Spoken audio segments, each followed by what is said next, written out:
Hello students, अगर आप हमारे इस चैनल आरबीएस फिजिक्स पर पहली बार आए हैं तो सब्सक्राइब करना ना भूलें, बेल आइकन दबाएं, ऑल करें, जिससे कि हमारे वीडियो के अपलोड होते ही इसके नोटिफिकेशन। प्रिज्म में चैप्टर तो बहुत ही छोटा है, लेकिन प्रिज्म में जो न्यूमेरिकल्स हैं वो उसके सूत्रों पर आधारित हैं और सूत्र भी उसमें छोटे छोटे हैं और बहुत ही सामान्य सिद्धांतों पर आधारित हैं।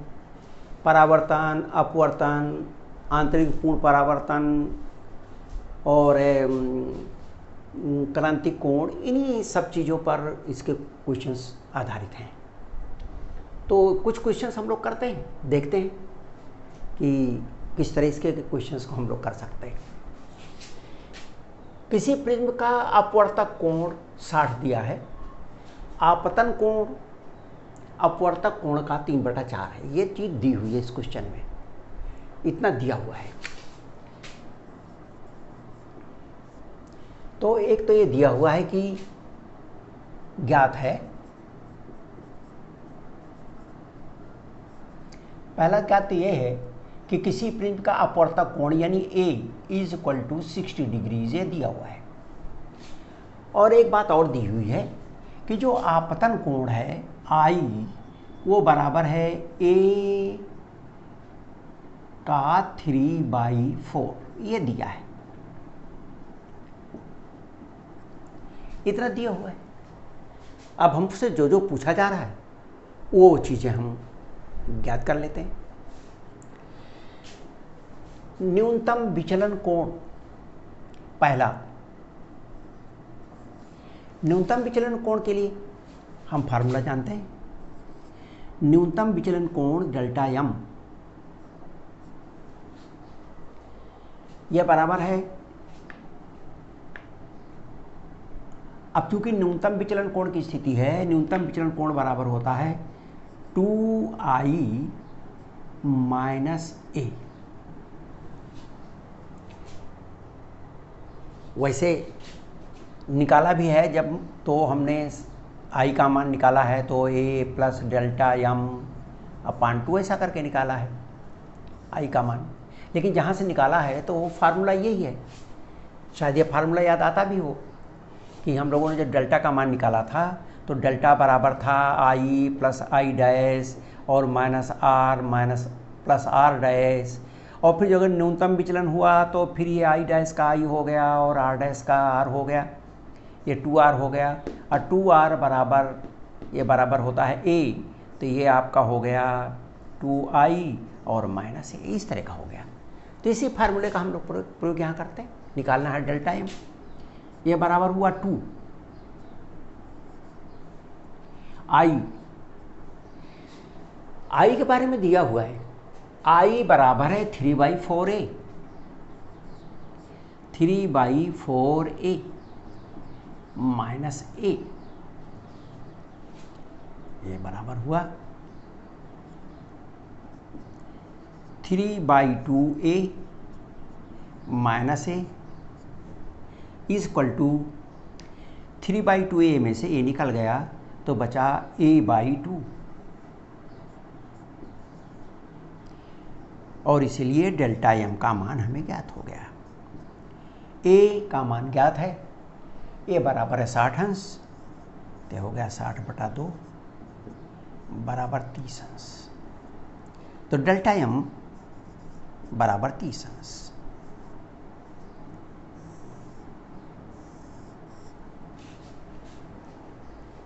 एक तो डेल्टा m ज्ञात करना था और दूसरा हमें ज्ञात करना है आपतन कोण। आपतन कोण तो यहाँ निकाले ही है हमने, लेकिन फिर भी आपतन कोण हम निकालते हैं। आपतन कोण A नंबर 2, आपतन कोण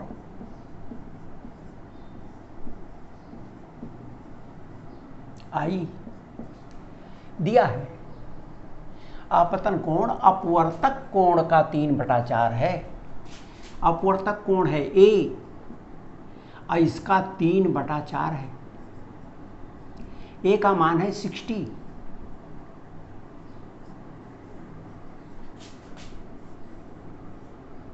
15, दिस इज 45। तो ये आपतन कोण का मान भी ज्ञात हो गया, I is equal to 45 degrees.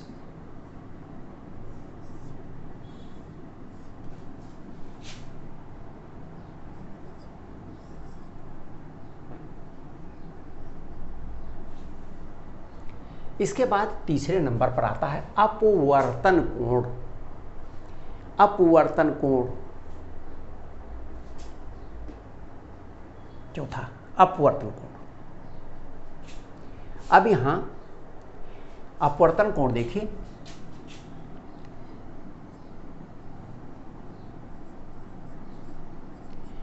न्यूनतम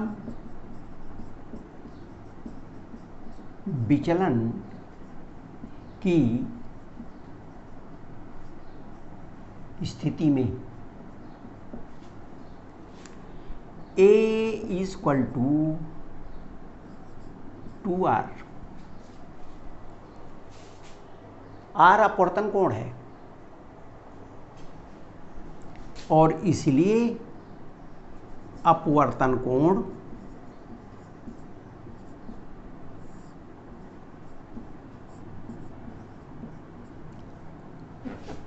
R is equal to A/2, 60/30, 60/2 sorry 60/2 बराबर 30 अंश।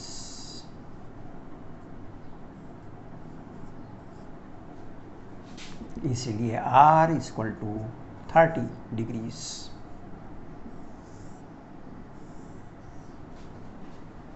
ये चौथा हो गया अपवर्तन कोण।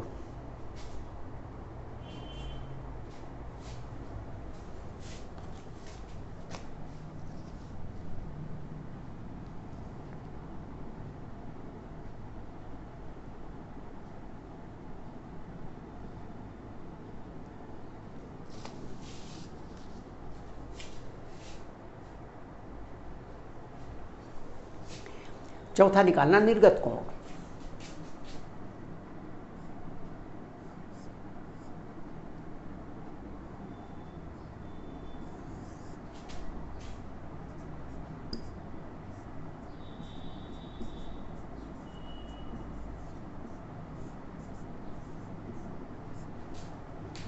I डैश, ये I के बराबर रहता है। न्यूनतम विचलन पर निर्गत कोण और आपतन कोण बराबर होते हैं, तो I डैश बराबर I, और I का मान हम निकाल चुके हैं, I बराबर 45 अंश।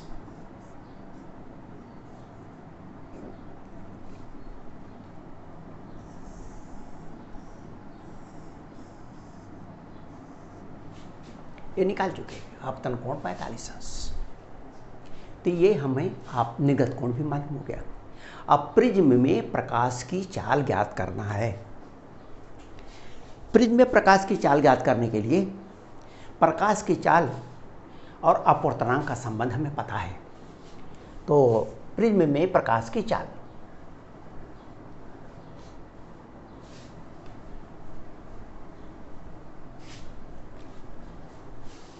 प्रिज्म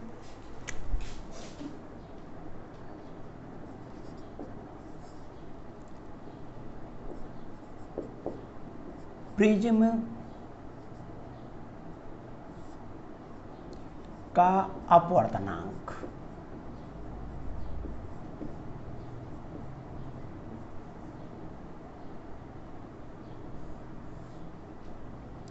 म्यू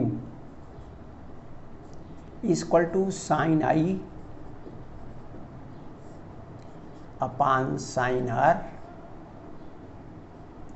और यही बराबर है वायु में प्रकाश की चाल C अपान माध्यम में प्रकाश की चाल V। ये वायु में प्रकाश की चाल है,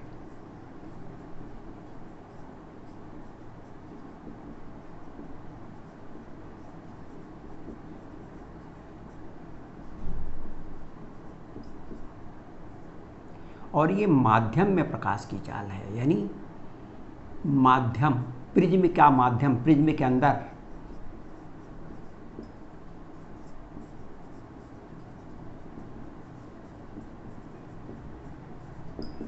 इसी का प्रयोग करेंगे, या C/V बराबर साइन आई। आई का मान हमें पता है, आई बराबर 45, और आर का पता भी है, आर बराबर 30।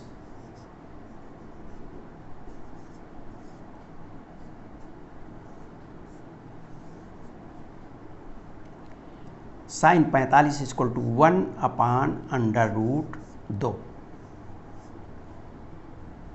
और साइन 30 बराबर 1/2।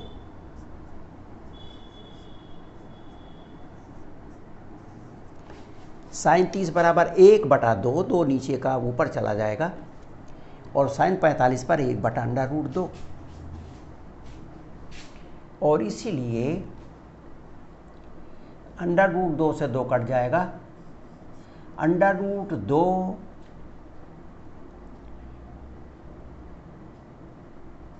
Is equal to C/V।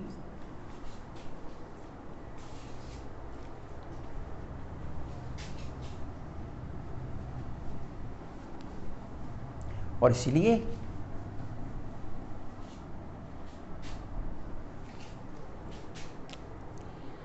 V is equal to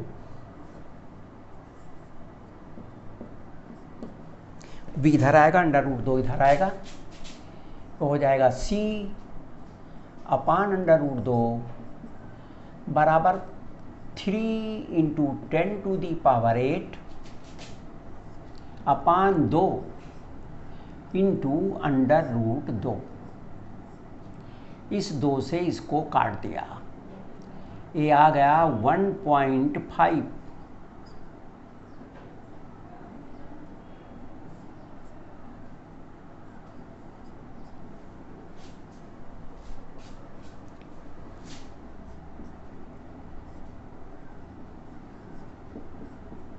√2 का मान 1.41 10⁸,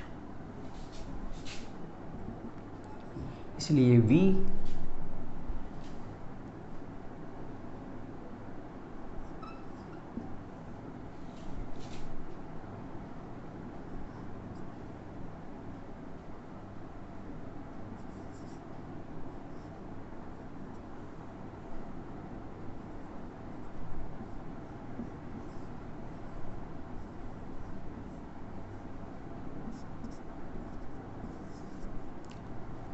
इसको लिख सकते हैं 2.1, ये 1 है, ये 5 है, तो ये हो जाएगा 2।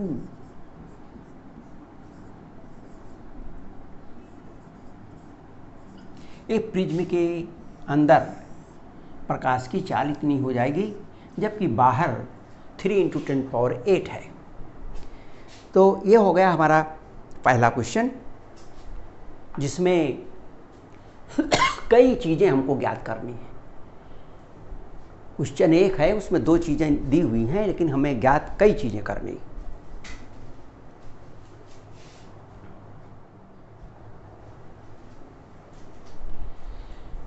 किसी प्रिज्म का अपवर्तक कोण 30°, आपतन कोण 60° है। निर्गत किरण आपतित किरण के साथ 30° का कोण बनाती है। दिखाओ कि निर्गत किरण जिस पृष्ठ से निकलती है उस पर लंब है। प्रिज्म के पदार्थ का अपवर्तनांक भी निकालो। इसका ये चित्र है, इसका अपवर्तक कोण 30° दिया हुआ है। आपतन कोण I का मान ये 60° दिया है। ये I = 60°।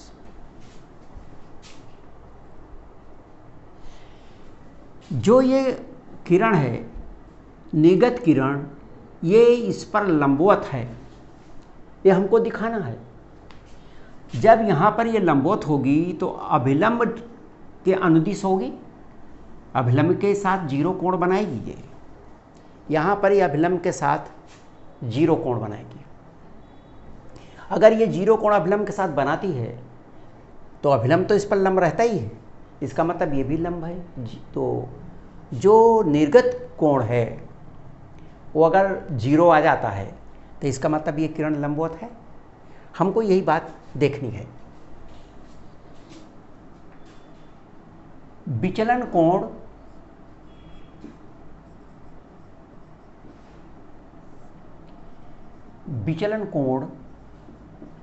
डेल्टा, विचलन कोण कहते हैं निर्गत किरण पीछे बढ़ाने पर आपाती किरण से जो कोण बनाती है। ये हमारी आपतित किरण या आपाती किरण है, ये सीधा इस दिशा में जा रही है, और ये निर्गत किरण है, इसको जो पीछे बढ़ाया तो ये इसके साथ यहाँ मिलती है, यहाँ पर ये 60 अंश का कोण बनाती है और 30 अंश का। ये डेल्टा है, ये विचलन कोण है। तब विचलन कोण डेल्टा यहाँ पर ये 30 अंश दिया है, यही है आपका विचलन कोण। तब विचलन कोण डेल्टा ये बराबर होता है I plus I dash minus R plus R dash.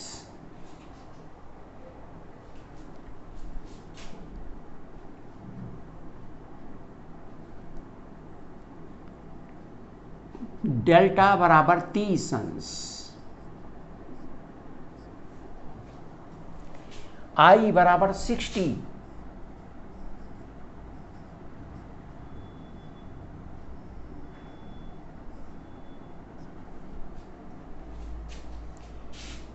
और ये है आपका R, ये R है, ये R बराबर है 60 और माइनस 30, ये 60 है और ये 30 है, ये बराबर इस पूरे के है, इसलिए R बराबर हो गया 60 माइनस 30। तो ये यहाँ पर R बराबर हुआ 60 माइनस 30,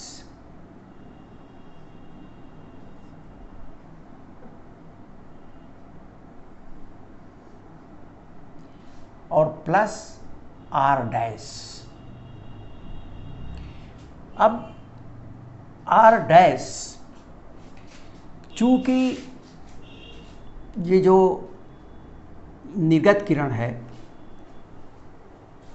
I डैश, हमको सिद्ध करना है कि ये I डैश का मान ये 0 आएगा, और यहाँ पर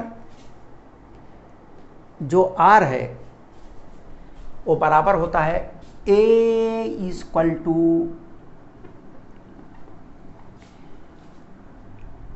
बल्कि इसको ऐसा करते हैं R plus R dash equal to A, this is equal to A। ये हुआ 30 प्लस 60 प्लस I डैश और A का मान 30 दिया है, यहाँ 30 रख दिया। Therefore I डैश, ये 30 इधर आ जाएगा, 60 हो जाएगा, 60 0। जब I डैश 0 है अर्थात निर्गत कोण बराबर 0, और इसलिए निर्गत किरण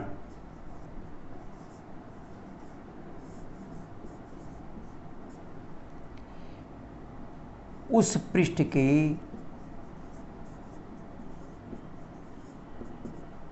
लंबवत है, जिस पृष्ठ से निकल रही है उसके लंबवत है।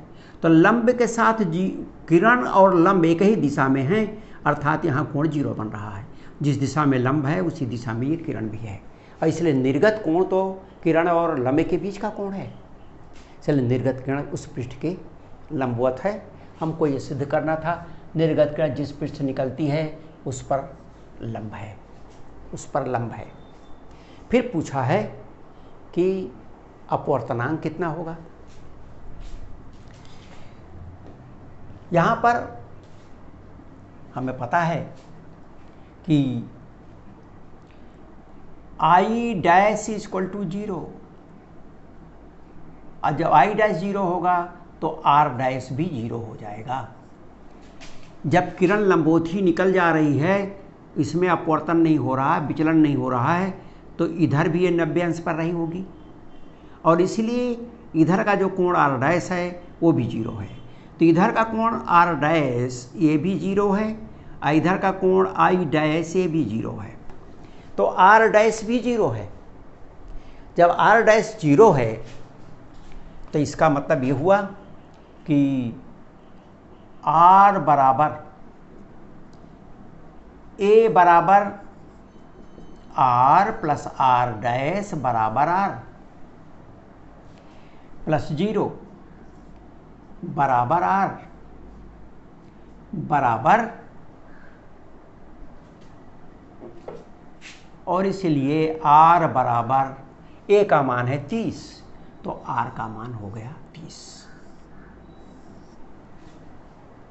तो R का मान ज्ञात है और I का मान दिया हुआ है 60। इसलिए अपवर्तनांक, प्रिज्म का अपवर्तनांक mu equal to sine I sine R, sine I equal to 60 और sine R equal to 30। Sine 60 equal to √3 upon 2 और साइन 30 इक्वल टू 1/2, 2 पर चला गया, √30। इसलिए अपवर्तनांक बराबर √3।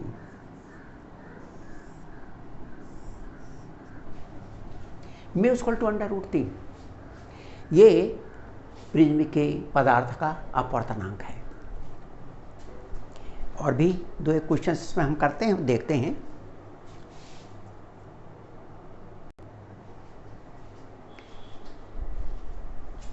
किसी पतले प्रिज्म, अगर प्रिज्म पतला होगा तो उसमें हम साइन नहीं प्रयोग करते, वहाँ हम उसके लिए जो सूत्र प्रयोग करते हैं विचलन कोण के लिए वो सीधे सीधे प्रयोग करते हैं। Delta M equal to mu -1 into A, इस तरह का सूत्र हम प्रयोग करते हैं। इसमें अपवर्तनांक में हम साइन का प्रयोग नहीं करते, जैसा कि सामान्य प्रिज्म में करते हैं। अपवर्तनांक बराबर होता है sine A plus delta M upon 2 upon sine A/2, तो ऐसा नहीं, इसलिए यहाँ लिखा है पतला प्रिज्म। प्रिज्म का अपवर्तनांक, वायु में अपवर्तनांक दिया हुआ है और न्यूनतम विचलन कोण भी दिया हुआ है। तो ये जो न्यूनतम विचलन कोण 40 अंश दिया है, ये वायु में दिया है। वायु में डेल्टा एम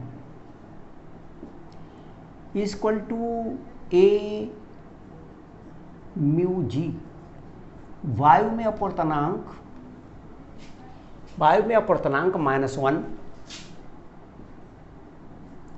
इंटू ए,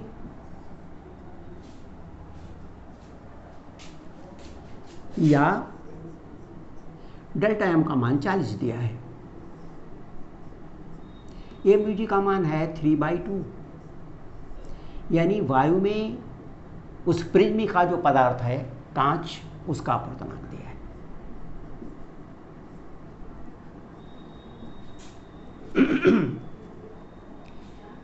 ये आ गया A/2, और इसलिए A बराबर 80 आ गया।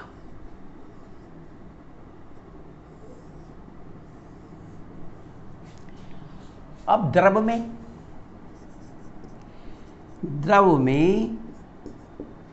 प्रिज्म का अपवर्तनांक,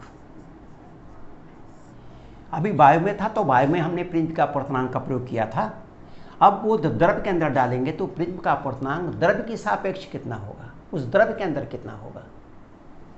तो द्रव में प्रिज्म का अपवर्तनांक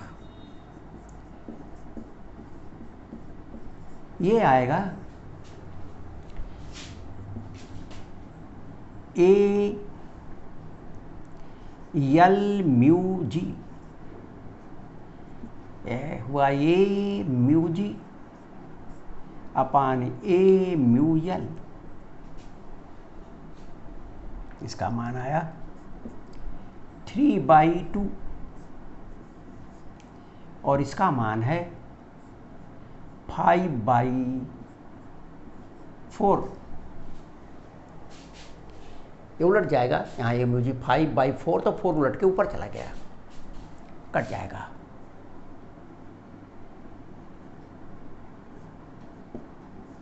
six by 5 L mu G आ गया।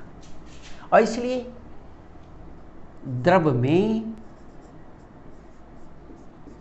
विचलन कोण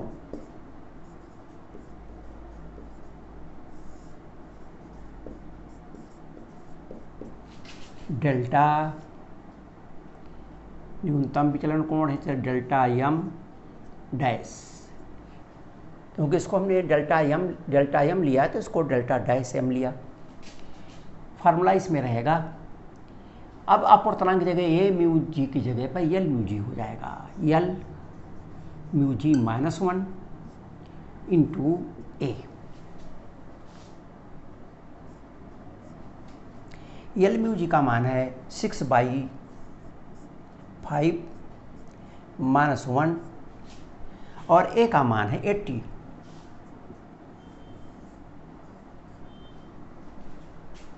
ये वैल्यू आ गई 1/5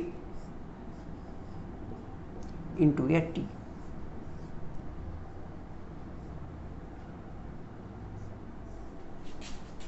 इक्वल टू 16। इसलिए डेल्टा एम डैश बराबर 16 अंश।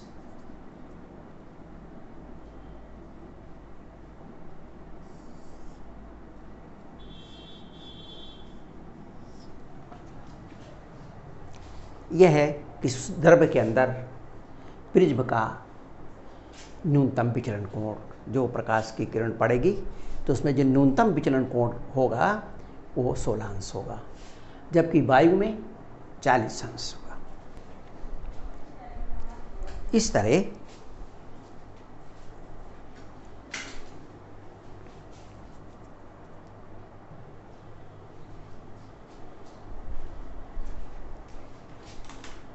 अब एक क्वेश्चन लास्ट हम करते हैं। एक कांच, फ्लिंट कांच है, इसी का प्रिज्म बना हुआ है, फ्लिंट कांच का। कांच तो कई प्रकार के होते हैं, फ्लिंट, क्राउन, पायरेक्स, बहुत सारे हैं। तो ये जो फ्लिंट कांच एक विशेष प्रकार का कांच है, उस कांच में बैगनी रंग का अपवर्तनांक दिया है और लाल रंग का अपवर्तनांक दिया है। इसमें मध्यमान रंग का अपवर्तनांक नहीं दिया है, यानी पीले रंग का अपवर्तनांक नहीं दिया हुआ है। अगर पीले रंग का अपवर्तनांक देता तो विक्षेपण क्षमता में उसकी जरूरत हमको पड़ती। यहाँ पर प्रिज्म का कोण 30 अंश दिया है, पूछा है कोणीय विक्षेपण कितना होगा और विक्षेपण क्षमता कितनी होगी। तो कोणीय विक्षेपण का सूत्र हम जानते हैं। किनारे के रंगों के विचलन कोण के अंतर को कोणीय विक्षेपण कहते हैं। कोणीय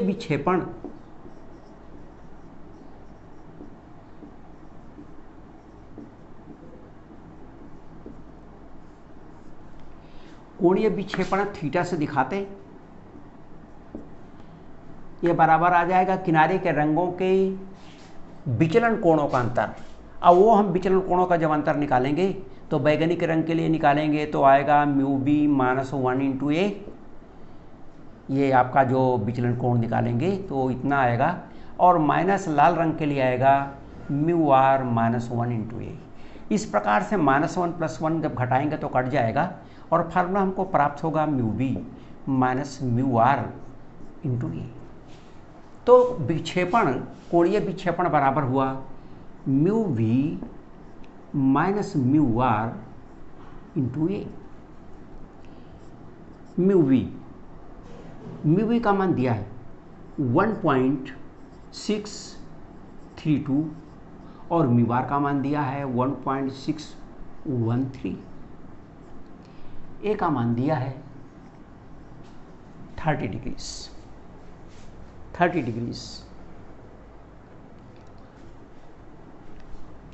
ये आ गया 0.019 इंटू 30 मल्टीप्लाइड।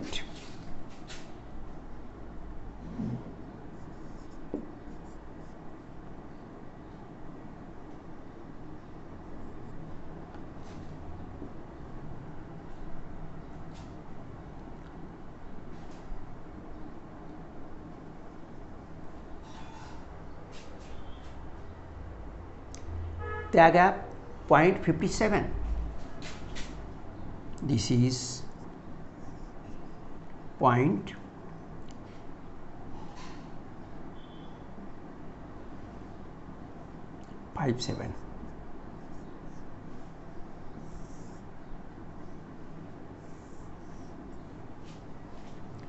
ये हो गया कोणीय विक्षेपण। आगे पूछा है विक्षेपण क्षमता। विक्षेपण क्षमता में जो हमारा सूत्र है उसमें है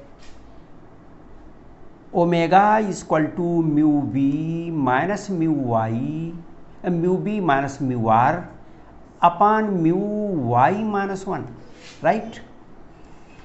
पीला रंग यानी मध्यमान रंग का अपवर्तनांक भी हमको मालूम हो, लेकिन दिया नहीं है। कभी दिया रहता है और कभी नहीं दिया रहता है। अगर दिया है तो आसान है, म्यू बी रखेंगे, म्यू आर रखेंगे, म्यू वाई रख देंगे और इसको भाग देकर वैल्यू निकाल लेंगे। लेकिन अगर म्यू वाई नहीं दिया हुआ है तो उसके लिए हम इन दोनों का मध्यमान निकाल लेते हैं और वही अपवर्तनांक इस मध्यमान रंग का हो जाएगा। तो मध्यमान रंग यानी पीला जिसको हम कहते हैं,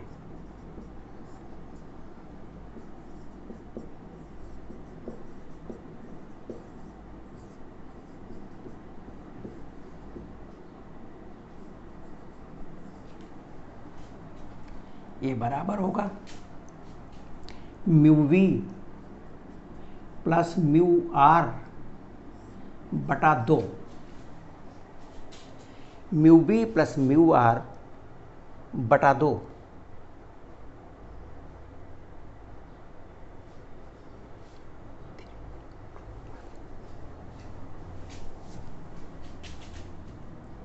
या म्यू वाई बराबर 1.632 plus 1.613 upon 2 is 3.245 by 2 is equal to 1.6225।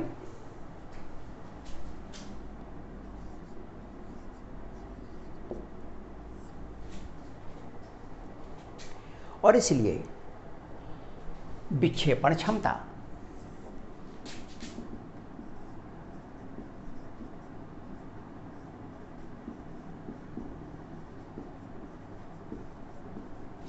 Omega mu B mu R upon mu Y minus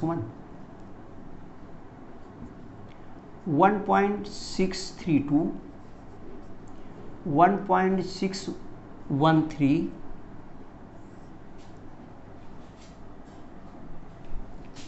upon 1.6225 minus 1।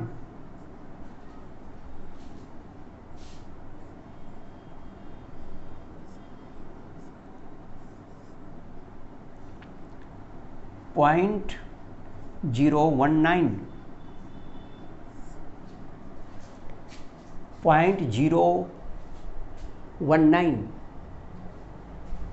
By 0.6225। अब इसको अगर डिवाइड करते हैं तो this comes out to B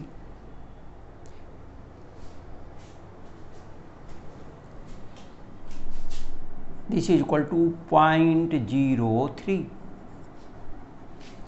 यही इसका विक्षेपण क्षमता है, ओमेगा बराबर 0.03। इसका कोई भी यूनिट नहीं है, कोई भी इसका मात्रक नहीं है, क्योंकि ये अनुपात है, रेशियो है। तो ये तो जो प्रिज्म है हमारा, उस प्रिज्म के जिस तरह के जितने प्रकार के सवाल हो सकते हैं लगभग वो क्वेश्चंस हैं, और भी इसमें क्वेश्चंस हैं तो वो परावर्तन या अपवर्तन के फार्मूलों पर आधारित है। तो बस आज इतना ही। वीडियो देखने के लिए बहुत बहुत धन्यवाद। यदि इस चैप्टर में किसी भी प्रकार का डाउट होता है तो आप हमारे कमेंट सेक्शन अथवा हमारे सोशल साइट्स पर जाकर पूछ सकते हैं, जिसका लिंक हमारे डिस्क्रिप्शन पर दिया हुआ है।